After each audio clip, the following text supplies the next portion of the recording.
بسم اللہ الرحمن الرحیم رب اشرح لي صدري ويسر لي امري واحلل عقدة من لساني يفقهوا قولي رب زدنی علما آمین یا رب العالمین۔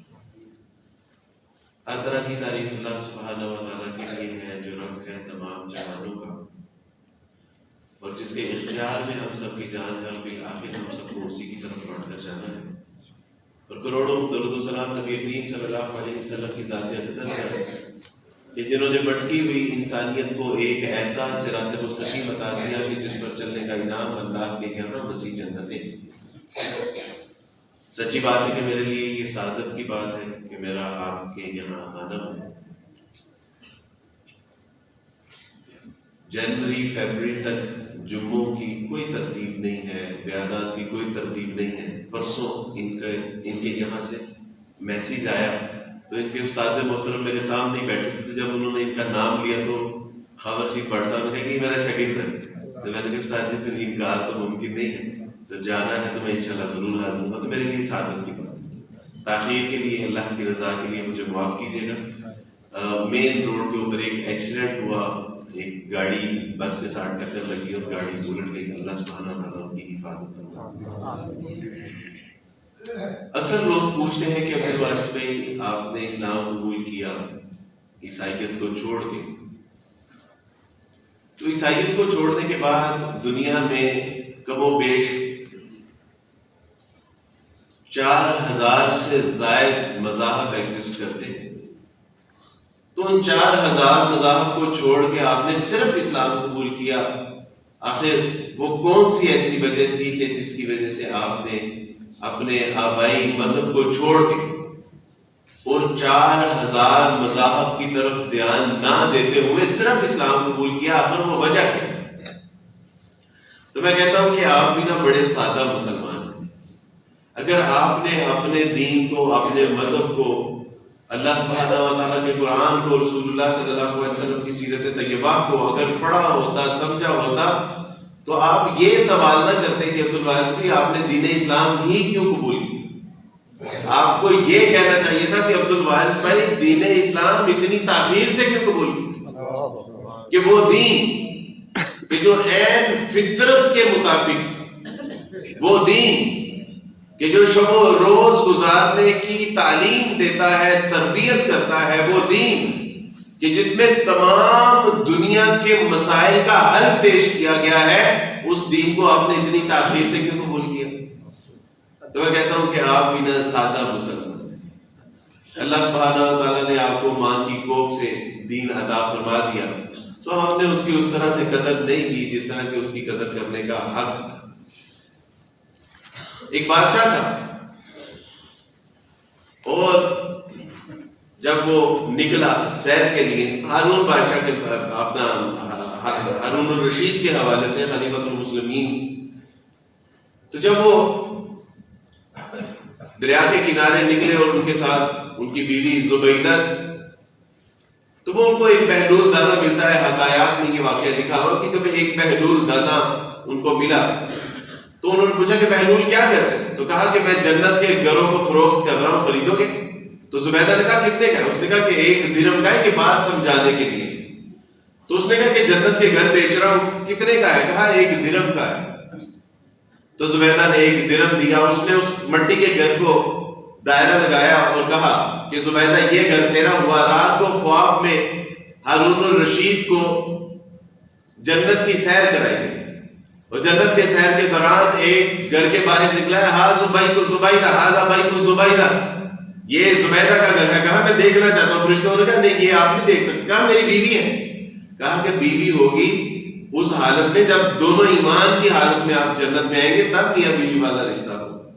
تو آنکھ کھلی تو بڑے حیران پریشان بہلول دانا کے پاس پہنچے۔ کہا بہلول آج گھر نہیں بیچ رہے؟ کہا بیچ رہا ہوں۔ کہا کتنے کا ہے؟ کہا کہ آج آدھی ریاست لگی۔ کل کہا تو زبیدہ کو 1 درہم میں دیا۔ کہا کہ زبیدہ نے بن دیکھے سودا کیا تھا، تم رات خواب میں دیکھ کے آئے ہو، اس لیے آدھی ریاست لگے۔ اور میرے دوستو بھائیو، یہ جو اللہ کا دین مفت میں ماں کی کوکھ سے ملا ہے نا، اوے چلے ہو آج دی قدر کر لو. آج تو اللہ سبحانہ و تعالیٰ محض لا الہ الا اللہ محمد رسول اللہ صلی اللہ علیہ وسلم کے اوپر ڈٹ جانے کے اوپر، اس کے اوپر اڑ جانے کے اوپر، اس کے اوپر یقین اور توکل کے اوپر اللہ سبحانہ و تعالیٰ جنت کی بشارت دے رہا ہے. آج تو اللہ سبحانہ و تعالیٰ کہتے ہیں کہ دیکھو رات کو توبہ کر کے سو کے سارے گناہ معاف کر دوں گا. لوگوں کے لیے دل میں کینہ بغض حسد ختم کر دو، اللہ سبحانہ و تعالیٰ گناہوں کو معاف کر دے گا. آج تو اگر بائیں جانب جیب میں ہاتھ ڈال دے ہو اور نہیں ہے اور دائیں جانب مسواک پڑی ہے، اللہ اتنی پریشانی کے اوپر بھی مومن کے گناہ معاف کرنے کے لیے تیار ہے. لیکن ایک دن ایسا آنے والا ہے کہ اگر اسی بدعمالیوں بے یقینیوں میں اگر زندگی بسر کرتے ہوئے اللہ کے حضور پہنچے تو اس دن اپنی نجات کے لیے پوری دنیا بھی فدیے میں دینے کے لیے تیار ہو جائیں گے. تو اس روز کچھ کام نہیں آنے والا. لوگ پوچھتے ہیں کہ عبد الوارث میں دین اسلام نہیں ہے. میں کہتا ہوں کہ دین اسلام نے اللہ سبحانہ و تعالیٰ کا وہ تصور دیا ہے، وہ عقیدہ دیا ہے، وہ نظریہ پیش کیا ہے کہ جس جیسے اللہ سبحانہ و تعالیٰ جو کہ تو ہے. اللہ کے رسول صلی اللہ علیہ وسلم سے پوچھا گیا کہ محمد صلی اللہ علیہ وسلم کیا اللہ وہی نہیں ہے کہ جو لات منات عزا نائلہ یا غوث کا کردار ہے، کیا اللہ سبحانہ و تعالیٰ ویسے ہی الہوں میں سے الہ نہیں ہے؟ تو اللہ سبحانہ و تعالیٰ نے کہا کہ محمد صلی اللہ علیہ وسلم آپ ان سے کہیے قل هو اللہ احد، وہ ان سے کہو کہ چلے ہو اللہ ایک ہے، وہ وحدہ و یکتا ہے، اور وہ گنتی میں حساب دینا نہیں بلکہ وہ اپنے اقتدار کے حوالے سے اکیلا ہے، وہ اپنے اختیار کے حوالے سے اکیلا ہے، وہ اپنے اوصاف کے حوالے سے اکیلا ہے، وہ اپنے معاملات کے حوالے سے اکیلا ہے اور کوئی بھی اس میں شریک نہیں ہے. قل هو اللہ احد، اے محمد صلی اللہ علیہ وسلم کہہ دیجئے کہ اللہ وحدہ و یکتا ہے، اکیلا ہے، تنہا ہے، اور وہ کسی کا محتاج نہیں ہے، نہ اپنی ریاست میں، نہ اپنے معاملات میں، نہ اپنے اوصاف میں، نہ اپنے اختیار میں. وہ کسی کا محتاج نہیں ہے بلکہ اللہ کے سوا زمین اور آسمان اس کائنات میں جو بھی مخلوقات ہے، جمادات ہیں، وہ اس کی محتاج ہے، لیکن اللہ کسی کا محتاج نہیں ہے. یہ اللہ ہے. اور تمہارے بتوں کے ناک کے اوپر اگر مکھی بھی بیٹھ جائے تو وہ تو اپنی اس مکھی کو اڑانے کے جو ہے وہ اتنا بھی اختیار نہیں رکھتے، اور تم اللہ سبحانہ و لات منات عزا نائلہ یا غوث کو کہتے ہو کہ یہ بھی وہی الہ کی طرح ہے. قل هو اللہ احد، کہہ دیجئے کہ there is no God but اللہ سبحانہ و تعالیٰ، وہ اللہ وحدہ و یکتا ہے، اکیلا ہے، تنہا ہے. اللہ الصمد، اس جیسا، یعنی نہ وہ کسی کا محتاج ہے اور بلکہ ہر چیز اس کی محتاج ہے. لم یلد ولم یولد، نہ اس سے کوئی پیدا ہوا ہے اور نہ وہ کسی سے پیدا ہوا ہے. ولم یکن لہ کفوا احد، اور اس جیسا کوئی نہیں ہے، کہیں نہیں ہے. کہا کہ محمد صلی اللہ علیہ وسلم آپ میرے ابا نے کہا کہ بیٹا تم مسیح کو زندہ خدا ماننے سے انکار کر رہا ہے اور ایک ایسے الہ کو ماننے کے لیے جو ہے وہ اپنے آپ کو تیار کر رہا ہے کہ جس کو دیکھا ہی نہیں کسی نے. تو میں نے کہا کہ ابا یہی تو الہ کا، یہی تو مزہ ہے. اور اگر اللہ سبحانہ و تعالیٰ قرآن مجید میں کہتے ہیں کہ اگر انہوں نے دیکھ کر ہی ایمان لانا ہوتا تو وہ ایمان تو پھر فرعون بھی لے کے آیا تھا. جب اللہ سبحانہ و تعالیٰ نے حقیقی نگاہیں کھولی اور اس وقت اس نے کہا کہ موسیٰ میں تیرے رب پہ ایمان لاتا ہوں، اللہ نے کہا اب نہیں، اب تو اللہ نے پردے ہٹا، اب تو اللہ نے دکھا دیا کہ اللہ کے حکم سے وہ سمندر جس کے اندر انسان جاتا ہے تو ڈوب جاتا ہے، اب تو اللہ نے اس کے اندر سے ایک موسیٰ کو خشک راستہ دکھا دیا. اب تو اللہ نے اپنی قدرت کے مظاہر تجھے دکھا دیے، اب نہیں. یہی بہلول نے کہا تھا کہ اب آدھی ریاست لگے گی کہ زبیدہ نے بن دیکھے سودا کیا تھا، وہ چلے تو پھر آپ خواب سے دیکھ کے آنا پڑے. میں نے کہا کہ یہ اللہ کا جو تصور اور کتنی محبت کرنے والا اللہ. آج مسلمان بھی اس حوالے سے پریشان ہے کہ یہ عبد الوارث میں یہ بس خدا کا عذاب ہی ہمیں بتایا جاتا ہے، خدا سے ڈرایا ہی جاتا ہے، خدا آگ میں ڈال دے گا. میں کہتا ہوں کہ خود پڑھو نا. کیا انجینئرنگ مولوی سے پڑھتے ہو؟ کیا ڈاکٹریٹ مولوی سے پڑھتے ہو؟ جب وکیل بننا ہوتا ہے تو مولوی پہ ڈیپینڈ کرتے ہو؟ اوے وہ تمہارے بچپن سے لے کے تمہارے کان میں اذان دیتا ہے، تمہیں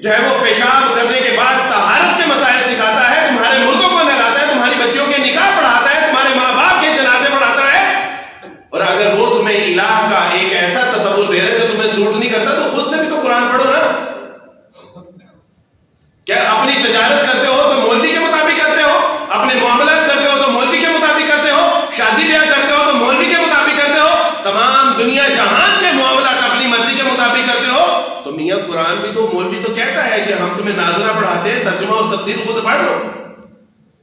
وہاں پہ آ کے ہم مولوی کو بدنام کرنا شروع کر دیتے ہیں. یہ زیادتی نہیں.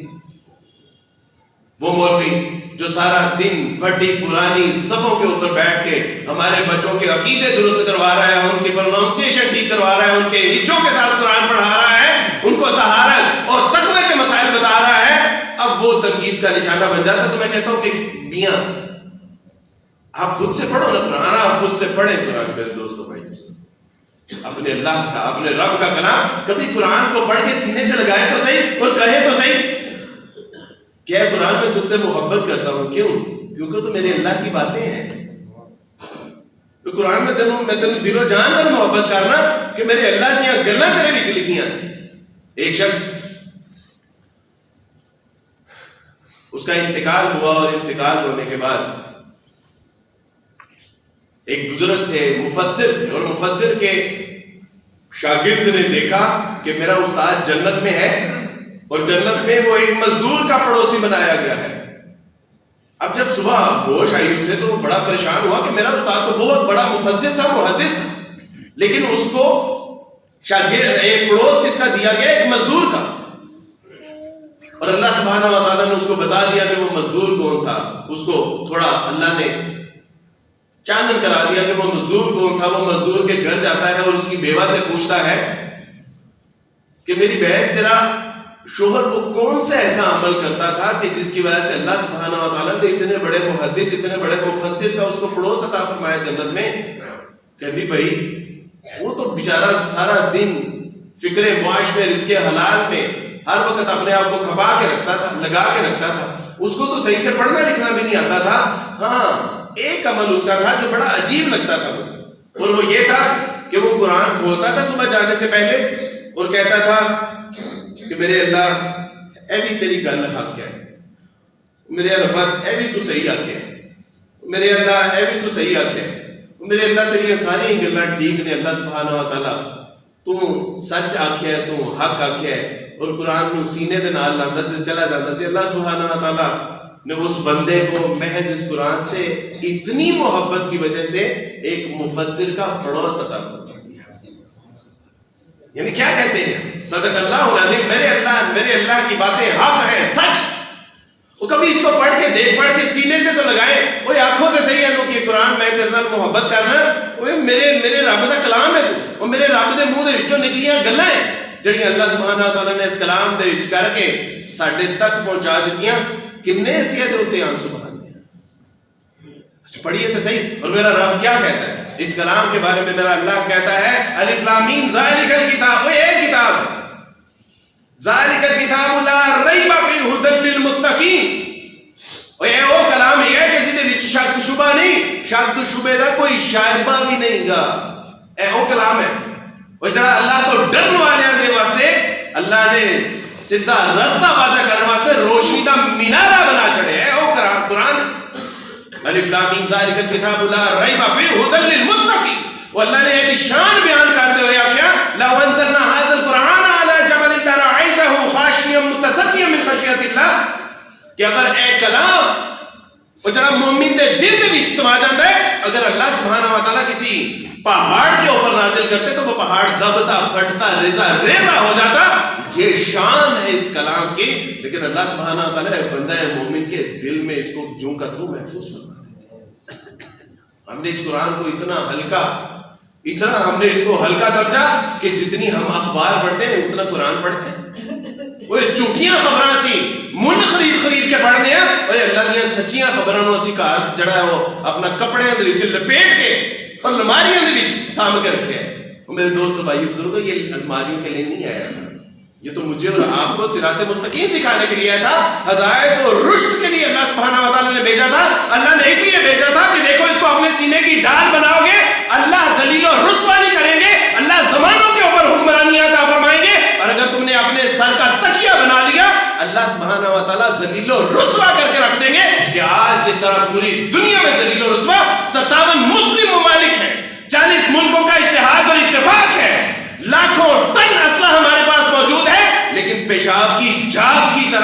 وقت جو ہے وہ امت مسلمہ ہے کہ ادھر سے برطانیہ بھی آتا ہے، امریکہ بھی آتا ہے، کینیڈا بھی آتا ہے، فرانس بھی آتا ہے، اور اسرائیل کے ساتھ مل کے ہمارے مسلمان بہن بھائیوں کو گاجر اور مولی کی طرح، جانوروں کی طرح جو ہے وہ ان کو شہید کرتا ہے، اور ہم کچھ کرنے کی کیوں؟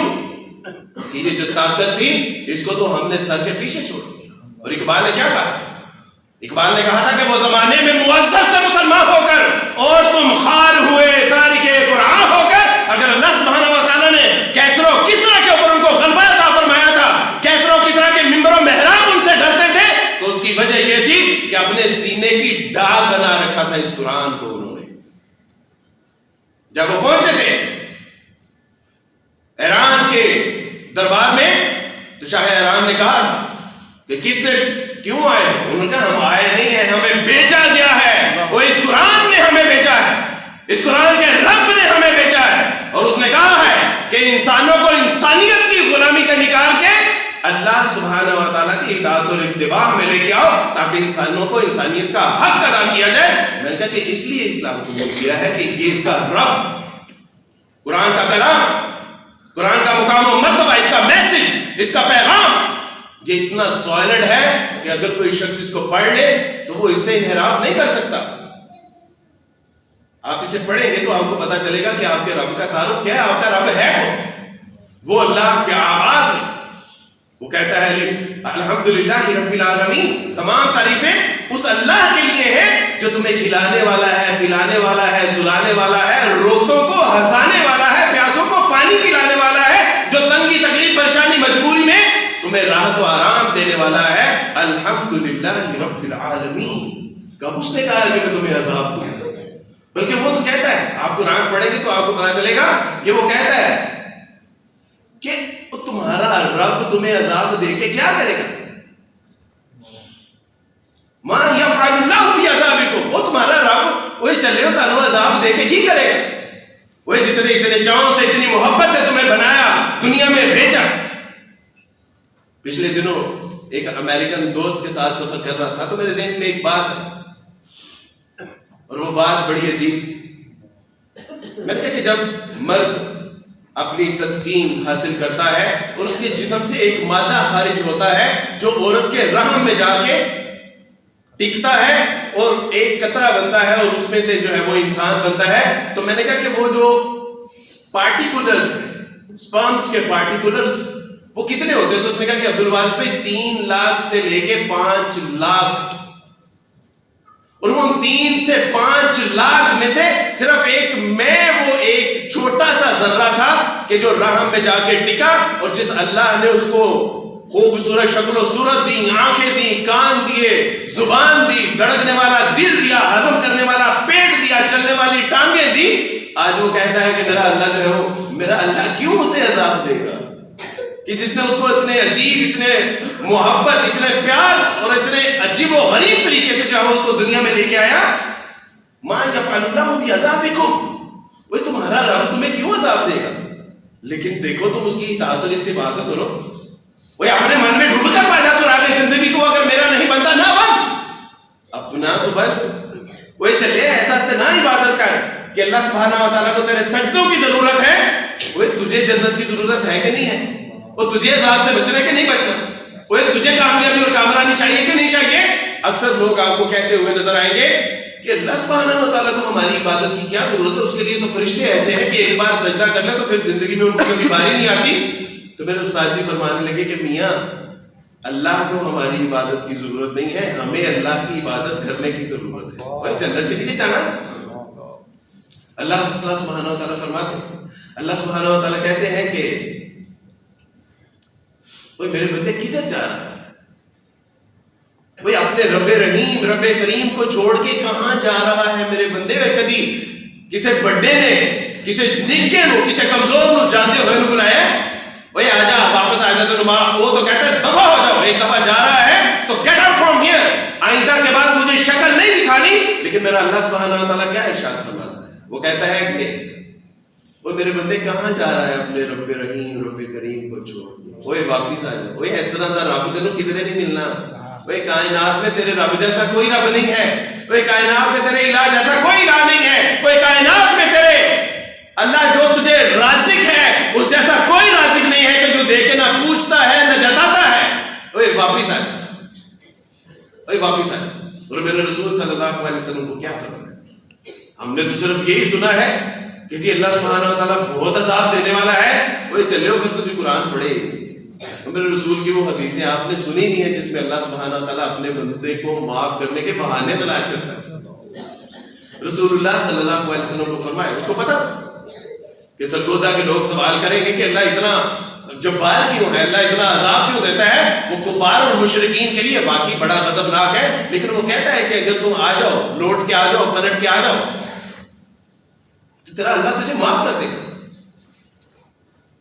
اللہ سبحانہ و تعالیٰ نے اپنے رسول صلی اللہ علیہ وسلم سے کہا قل یا عبادی الذین اسرفوا علی انفسہم.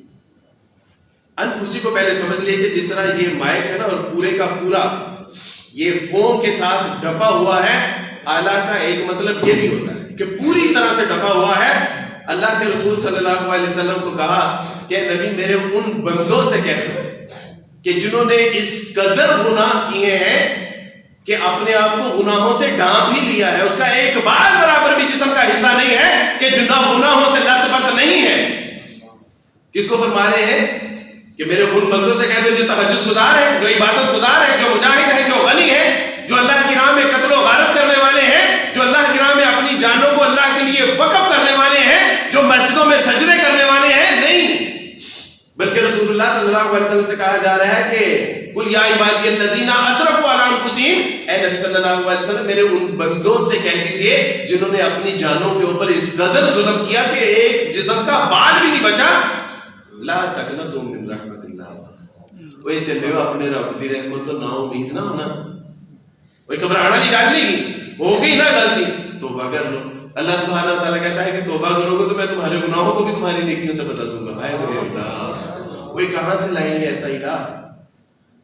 اکثر لوگ مجھے پوچھتے ہیں کہ عبد الوارث بھائی اسلام ہی کیوں؟ میں کہتا ہوں اس لیے کہ جو اللہ سبحانہ و تعالیٰ جو غفور و رحیم ہے، جس کائنات کا خالق مالک رازق ہے، اور وہ صرف عبد الوارث کے لیے نہیں ہے، وہ پوری کائنات کے لوگوں کے لیے ہے. ہاں کوئی اس کے رحمت کی چھتری کے نیچے آنا چاہے تو آ جائے، اور اگر نہیں آنا چاہے تو میرا اللہ سبحانہ و تعالیٰ کہتا ہے ٹھیک ہے، حشرت اڑا پہ ہے، اس دن پھر جڑا چوکھے ہوں گے انہوں نے علیحدہ کر دیتا جائے گا، جڑا اوکھے ہوں گے انہوں نے علیحدہ کر دیتا جائے گا. میرے دوست بھائی، وہ اتنا ہیرے جیسا دین میرے دوست بھائی، جس کے لیے میں نے اپنے ماں باپ بہن بھائی رشتے دار یہاں تک کہ بچپن میں محبت ہو گئی تھی. اماں سے کہا کہ اماں میں نے تو آپ پھپھو کی بیٹی سے شادی کرنی ہے، تو اماں نے کہا کہ پھپھو کی بیٹی سے تو نہیں شادی کرنی ہے، آپ کو ماموں کی بیٹی سے کرنی ہے. تو میں نے کہا کہ اماں میں خودکشی کر لی تھی تو میں انداز تھے، مجھے بات نہیں کہنا کہ میرے بیٹے نے بتایا بھی نہیں. تو اماں نے کہا کہ نہیں بیٹا، اگر خودکشی والا معاملہ ہے تو شادی تو پھر وہیں پہ ہوگی. اب بچپن کی محبت بھی تھی، شادی ہونے والی تھی. میں نے بتایا کہ اللہ سبحانہ و تعالیٰ نے مجھے روشنی دکھائی ہے، مجھے حق دکھایا ہے، صراط مستقیم دکھایا ہے، اب اسلام قبول کرنا ہے. میں نے مجھے امید ہے تم بھی میرے ساتھ کرو گے. تو انہوں نے کہا کہ تاڈے کول صرف ایک ہی آپشن ہے، اسلام یا میں. وہ میں کہ اسلام دے اوتے تیرے بغیاں ہزاراں قربان. اللہ نے تیرے بغیاں اور بھی بنائیاں ہونگیاں، تو تے اللہ نے نہیں بنایا. تو تے اسلام دی خالق مالک نہیں کی. اللہ سبحانہ و تعالیٰ کی راہ میں ایک قربان کی تھی، اللہ نے دو آج میرے نکاح میں عطا فرمائی. عالمہ ہے، نیک اور صالحہ ہے الحمدللہ، اور پڑھی لکھی ہے، سمجھدار ہے، ان سے کہیں ڈھیروں خوبصورت ہے. ماں باپ جو چھوٹ گئے تھے، اللہ سبحانہ و تعالیٰ نے امت مسلمہ کے بہترین لوگوں کو میرے سر پہ دست شفقت رکھنے والا بنا دیا. یعنی مسعود عالم صاحب، حافظ مسعود عالم صاحب جب ملتا ہوں تو اپنے بچوں کی طرح سینے سے لگاتے ہیں. حافظ شریف صاحب، عصری صاحب، پروفیسر محمد یحییٰ جلال پوری صاحب، وہ ایسے لوگ اللہ سبحانہ و تعالیٰ نے عطا فرما دی جنہوں نے باپ کی طرح سر پہ دست شفقت رکھا. ایسی مائیں عطا فرما دی کہ جو رات کو جولیاں اٹھا کے دعائیں کرتی ہیں کہ اللہ سبحانہ و تعالیٰ عبد الوارث سفر دے وچ ہے، ساڈے پتر دی حفاظت کرے. اللہ دے پیچھے کوئی نہیں کا دعا کرنے والا. اللہ سبحانہ و تعالیٰ اس عبد الوارث دی اللہ سبحانہ و تعالیٰ دی مندہ اور چنگا بھی بول لیتا ہے، اوکھا بھی بول لیتا ہے، حکومتاں دے خلاف اللہ سبحانہ و تعالیٰ ایسے بچے دی حفاظت کریے تے پیچھے کوئی دعا کرنے والا نہیں. یہ تو اللہ سبحانہ و تعالیٰ کا فضل نہیں ہے تو اور کیا ہے. میرے دوستوں بھائی اس نعمت کو نعمت سمجھیے، اس نعمت کو نعمت سمجھیے. ایک بادشاہ تھا، اس نے اپنے وزیروں سے کہا بات سمجھانے کے لیے، اس نے کہا کہ چلو بھائی، اس نے کہا کہ کل اپنے توڑوں میں تمہیں اتنا اتنا پھل لے کے آنا کہ اب باقی اگلے 10 دن تم نے اسی پہ گزارا کرنا ہوگا. انہوں نے کہا بادشاہ اتنا نہیں گلا کس طرح کر سکتا ہے، بادشاہ نے بادشاہ.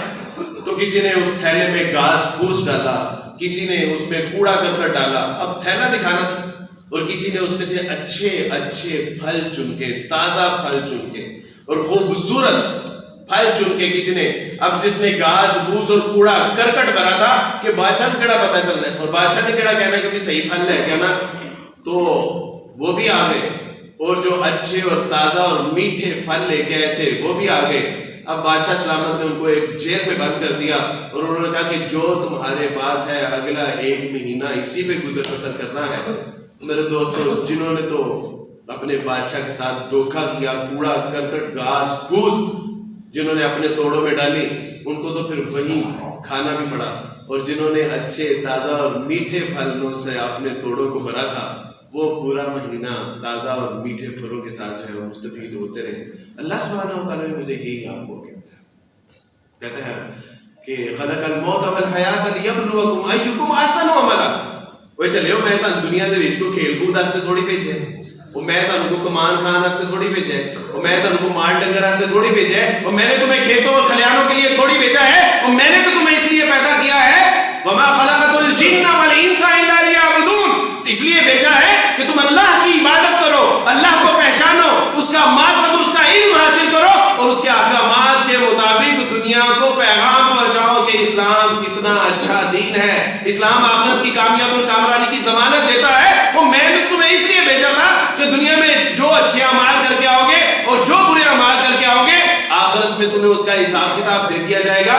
میں نے تو تمہیں اس لیے بھیجا تھا.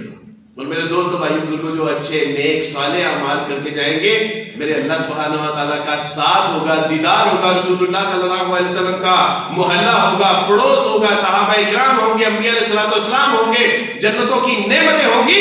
اور جنہوں نے کہا کہ کوئی گل نہیں، اللہ سبحانہ و تعالیٰ تے اپنا سانو کیڑا دیکھتا پیا، اور ساری زندگی کھیت کھلیان میں گزار دی، منڈیوں میں گزار دی، وہ فصلوں کی کٹائی میں گزار دی، اور اپنے اللہ کو بھول گئے. جنہوں نے ہاتھ بھی دیے تھے جو کٹائیاں کر رہے تھے، نگاہیں بھی دی تھی جو اللہ کے جو ہے وہ مظاہر کو دیکھ رہے تھے، اللہ نے ذہن بھی دیا تھا کہ جس کے بارے میں کبھی کبھی خیال آتا تھا کہ جس طرح میں اپنی ملازمت کا مالک ہوں، میرا بھی کوئی مالک ہے.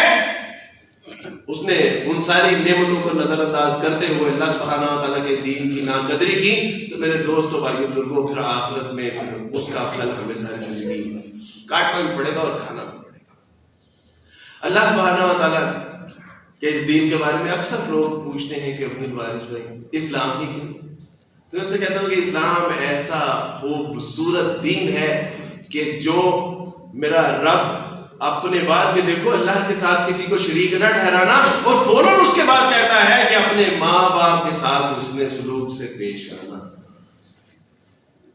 اور اپنے والدین کے آگے وَلَا تَقُل لَّهُمَا اُفٍّ، خبردار اپنے والدین کے آگے اف بھی کہا. اب اللہ سبحانہ و تعالیٰ نے جب طاقت اور قوت عطا فرمائی ہے تو یاد کر کہ جب تیری ماں کے پیٹ میں ابھی جڑ ہی پکڑی تھی تو تیری ماں نے تیکھا اور میٹھا کھانا چھوڑ دیا. اس نے اپنی تمام آرام اور راحتوں سے تہہ دامن ہو گئی، اور جب باپ کو پتا چلا کہ میرے گھر میں اولاد ایسی نعمت آنے والی ہے تو اس نے کیا کیا؟ وہ پہلے 8 گھنٹے کام کرتا تھا، اب اس نے 12 گھنٹے کام کرنا شروع کر دیا. ابھی تو دنیا میں آیا نہیں تھا وہ باپ کہ جب تو پیدا ہوا تو وہ محنت اور مشقت میں اضافہ کر دیا. تیری ماں نے 9 مہینے پیٹ میں بوجھ اٹھایا، اور تکلیف کے ساتھ جب تجھے پیدا کیا تو اپنے جگر کا خون تجھے پلا کے بڑا کیا، تیری ہڈیوں میں اپنی ہڈیوں کا گودا بھرا، تو جوان ہو گیا، تیرے ماں باپ بوڑھے ہو گئے، تجھے چھاؤں میں چلایا، خود وہ دھوپ میں چلے، تجھے دنیا کی ہر نعمت و آرام سے نوازا، ہر مشقت کو انہوں نے برداشت کیا، اور آج تو بڑا ہو کے کہتا ہے کہ تانوں کی پتہ ہے فَلَا تَقُل لَّهُمَا اُفٍّ، خبردار. اب اپنے باپ اور ماں کے آگے اگر تمہیں یہ اتنا لفظ، اور علماء کرام نے کہا ہے کہ یہ فَلَا تَقُل لَّهُمَا اُفٍّ صرف زبان سے نہیں ہے، ماتھے کے اوپر جو سلوٹ کا آ جانا ہے یہ بھی اس میں شامل ہے. میں نے کہا کہ ایسا دین کہاں سے لائیں گے؟ وہ آج بھی الحمدللہ ہمارے شہروں میں، گاؤں دیہات میں، مسلمان معاشروں میں آج بھی حج حیا باقی ہے کہ بوڑھا ہے سارا دن کھانستا رہے گا، لیکن بچے آتے ہیں اس کے پاؤں دباتے ہیں، دعائیں لیتے ہیں. اور یورپ کہ جو ساری زندگی ان سے جن سے فائدہ اٹھایا ہوتا ہے، جیسے وہ بوڑھے ہوتے ہیں ان کو اولڈ ایج ہوم چھوڑاتے ہیں. آج پوری دنیا کہتی ہے کہ یورپین سیولائزیشن سے سیکھے. ہم کہتے ہیں کہ بھائی کیا یورپین سیولائزیشن سے سیکھے؟ وہ کہتے ہیں کہ ایک شام مسیح علیہ السلام کے نام ٹیچر ڈے، ایک دن ٹیچر کے نام، ایک دن والدین کے نام. اوے ہماری تو ساری زندگی نبی علیہ السلام کے جو ہے وہ پیروی میں گزرتی ہے. ہر روز ماں باپ کی خدمت اور ان کی دعائیں لینے کا درس دیتی ہے، ہر روز. بلکہ ساری زندگی علی رضی اللہ تعالیٰ نے فرمایا کہ وہ استاد جس نے تجھے ایک جملہ سکھایا، اب تو اس کا غلام ہے اور وہ تیرا آقا. وہ چاہے تو تجھے آزاد کر دے، چاہے تو ساری زندگی تجھے غلام بنا کے رکھے. وہ ہمارا اسلام تو ہمیں یہ درس دیتا ہے. اور تو کہتا ہے کہ اپنا ایک سال میں ایک دن ٹیچر ڈے بنا کے ہم کہتے ہیں کہ بھئی ان سے ہم کیا تربیت حاصل کریں کہ جو اپنے کتوں کو اپنے بستر میں سلاتے ہیں اور اپنے ماں باپ کو اولڈ ایج ہوم چھوڑاتے ہیں. میرے دوستو بھائیو بزرگوں، یہ ہمارے پاس نسخہ اکسیر تھا کہ ان لوگوں کو بتانا تھا کہ ماں باپ کا مقام و مرتبہ کیا ہے. کتنے ایسے لوگ ہیں کہ جو اولڈ ایج ہوم میں جاتے ہیں اور جب ان کو یہ قرآن سنایا جاتا ہے تو وہ غیر مسلم ماں باپ کے ساتھ یہ حسن سلوک کی وجہ سے اسلام قبول کر لیتے ہیں.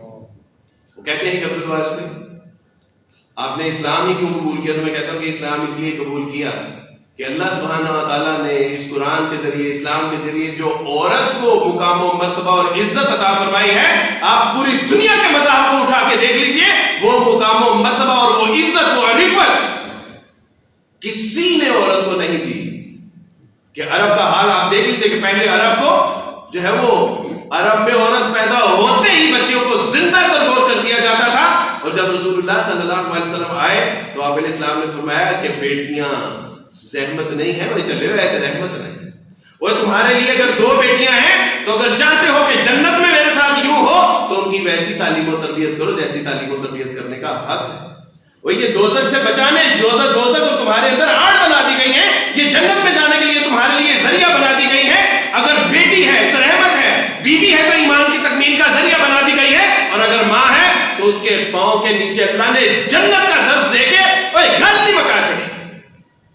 اگر عورت، اگر بیوی بچہ پیدا کرتے ہوئے مر گئی تو سیدھی جنت میں، اور اگر بچ گئی تو جنت سیدھی قدموں میں. میرے اللہ سبحانہ و تعالیٰ کا دین کا ایک کمال.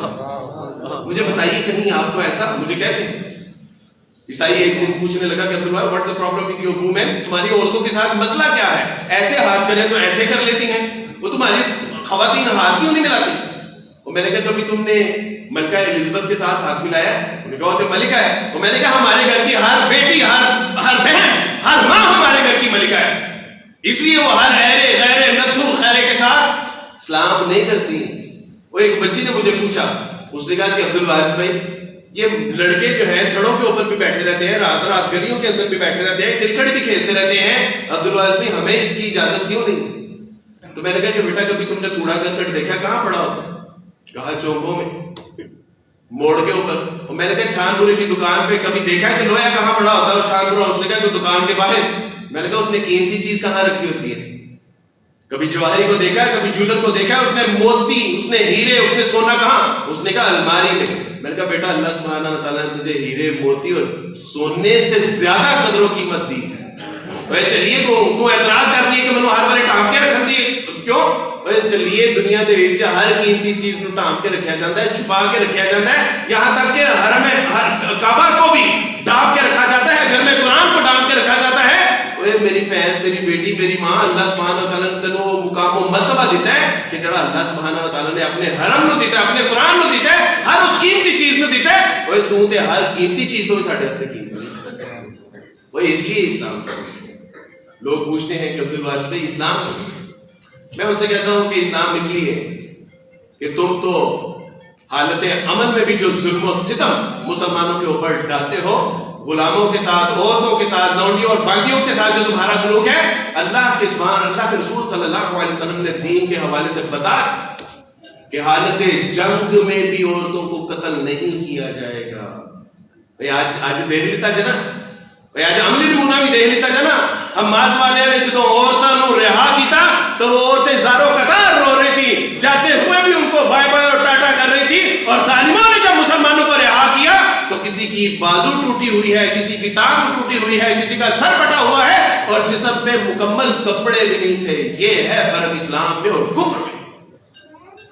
رسول اللہ صلی اللہ علیہ وسلم نے فرمایا کہ خبردار کہ اگر دوران جنگ عورتوں کو مت قتل کرنا، بچوں کو مت قتل کرنا، بوڑھوں کو مت قتل کرنا، یہاں تک کہ کھیت اور کھلیان کو، باغات کو نقصان مت پہنچانا، غیر مسلموں کی عبادت گاہوں کو مت مسا مار کرنا، اور غیر مسلموں کے جو مذہبی رہنما ہیں ان کی گردنوں کو نہ مارنا کہ لوگ کہیں گے کہ محمد صلی اللہ علیہ وسلم مذہبی رہنماؤں کی بھی گردنیں مارتے ہیں. وہ ایسا نہ کچھ نہ کرنا.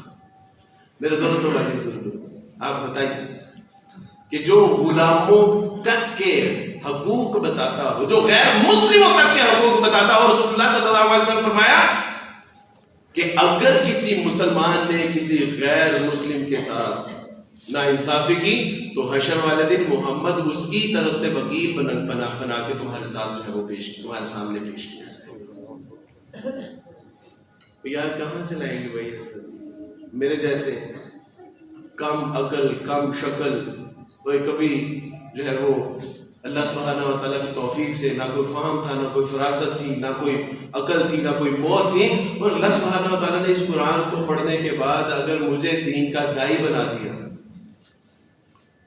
ابھی مولانا بتا رہے تھے ابو بکر بھائی کہ 100 کچھ تھے، آج تک اللہ کی توفیق سے 3000 سے زائد لوگوں کو مسلمان ماشاءاللہ. اس میں میرا کوئی کمال نہیں، یہ اس قرآن کا کمال ہے کہ جس نے مجھے موحد بنا دیا، جس نے رسول اللہ صلی اللہ علیہ وسلم کی اطاعت اور اتباع کرنے والا بنا دیا، جس نے بتا دیا کہ زندگی کا اصل مقصد کیا ہے، حقیقی معنی اور مفہوم کیا ہے، اور یہ زندگی کی قدر و قیمت کیا ہے.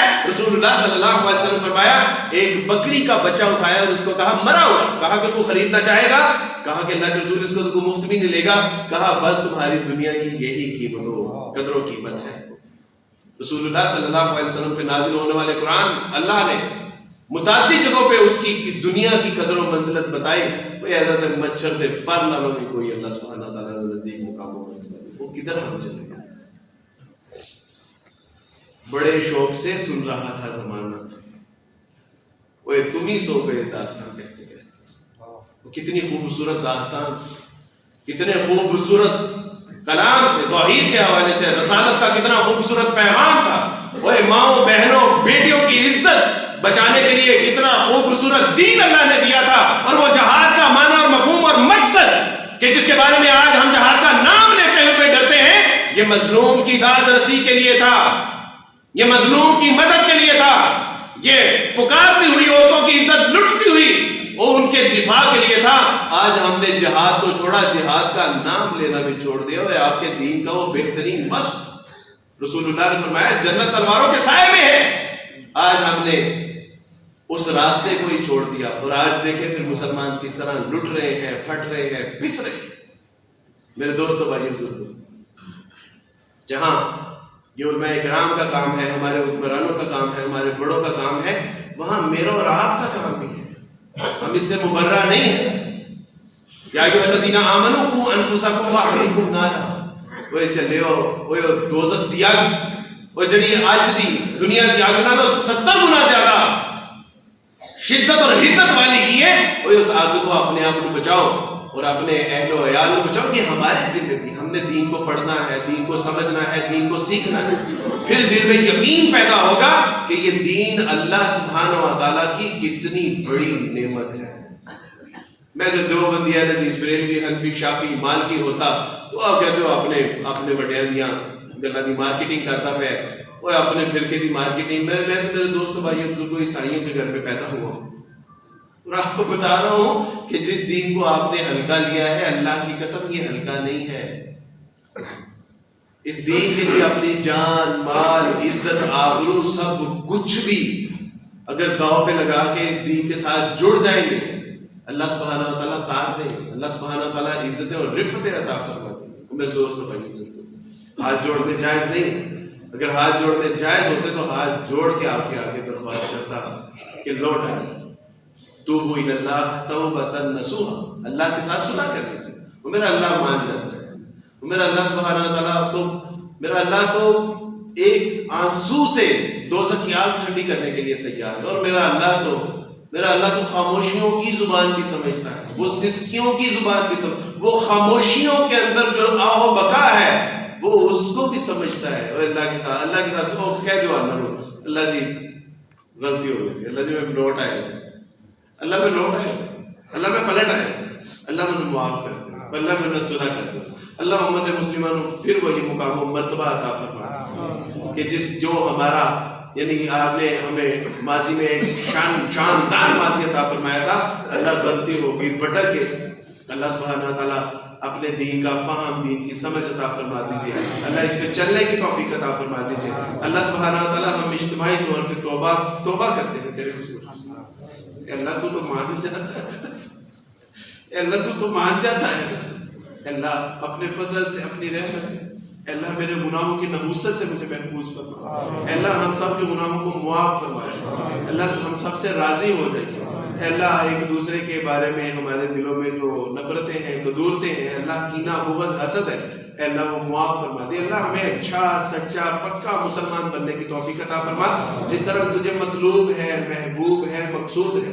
اللہ سبحانہ وتعالی ہمیں اس اسلام کو پڑھنے کی, سمجھنے کی, اس پہ عمل کرنے کی توفیق عطا فرما. اللہ ہمیں اس دین کو ان لوگوں تک پہنچانے کی توفیق عطا فرما کہ جو اس دین سے ابھی تک محروم ہیں.